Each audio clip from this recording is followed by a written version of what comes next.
With our top story this hour, ahead of a massive opposition-led anti-government rally on the 16th of October, health workers in Pakistan's capital, Islamabad, took to the street to demand higher salaries, both in light of the pandemic and inflation. Now, the Imran Khan government has asked the opposition to postpone their rally amidst fears of a second wave of COVID-19. But the opposition has rejected that demand. Islamabad was taken by a storm of union-led protests from various sections. These included government employees, farmers, doctors, teachers, and a host of others. Now, what was once an individual and limited protest was clubbed into a grand agitation.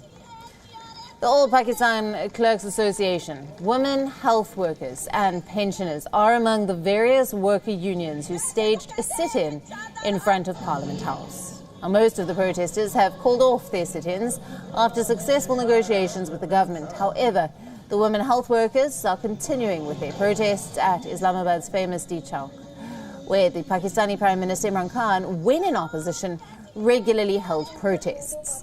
The protesting women health workers demand a unified pay structure, job security and physical security when they go out for special health drives. Our Pakistan Bureau Chief Anas Malik joins us live for more on this. Good evening to you. Thanks for being with us. Now, the Imran Khan government has asked the opposition to postpone this rally amidst fears of a second wave of COVID-19, but this has been rejected by the protesters. Well, double whammy for the Imran Khan government. First, that the currently ongoing protest at D Chowk, that is roughly about 3 kilometers from where I'm standing, where lady health workers are protesting and demanding a basic job security, pensions, an organized structure, and additionally security when they go out on special health drives such as polio drives. They say that their issues have been persistent for the past 20 years. They've been out on the road since yesterday. They spent the night out in the open, and today they're still sitting at the D Chowk waiting and demanding that the Prime Minister himself gets down and negotiates with them. That is what their demands are. Their scores in Nimmer, and they're here all over from Pakistan. Additionally, tomorrow, the first anti-government rally of the joint opposition under the banner of the Pakistan Democratic Movement will be held.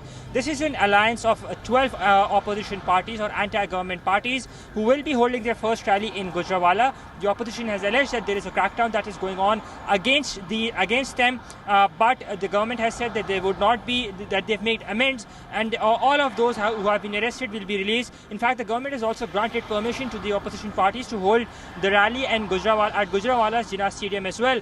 Maryam Nawaz Sharif, former Prime Minister, and the ousted Prime Minister Nawaz Sharif, Bilawal Bhutto Zardari, and other prominent political leaders are expected to make key anti-government speeches, but under the ambit of the laws. That is what the permission says. So, double whammy for the Imran Khan government. On one end, in Islamabad, the lady health workers are protesting, and from tomorrow, formally, the opposition's anti-government drive kicks in. Yes, Alison. Anas, thank you very much for bringing us that report there from Islamabad for all the latest on the upcoming protests.